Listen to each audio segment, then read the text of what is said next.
Salom do'stlar. Ertalabdan kelinoyim bilan kirilishga egamiz kelib qoldi. Akam o'zim sizlarga tayyorlab beraman deb 8 soat o'choqqa o't yoqolmay qochib bordilar va kelinoyim bilan o'zimiz tayyorlashga qaror qildik va magazinga borib karavan chikkindan olib keldik. Buni zo'rligi ochasiz, yog'ga solasiz, tamom, hamma ziravorlari ichida. Biz ham yog'ni qizdirib olib, kirilishkalari basseynga tashladik. Nimaga o'choqda qilasizlar deyishlar mumkin. Chunki bugun qishlog'imizda gaz yo'q.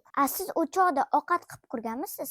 Baribir o'choqda pishgan ovqatning ta'mi zo'rda. Bizda ham ovqatimiz qip-qizil bo'lib pishdi. Mana do'stlar, ovqatimiz tayyor bo'ldi. Endi yeb ko'raman. Bismillah.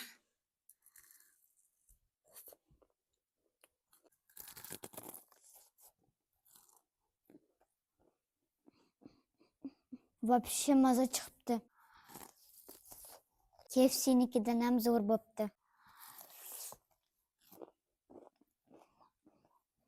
Men yegunimcha kirilishga ham tayyor bo'pti. Yeb ko'raman.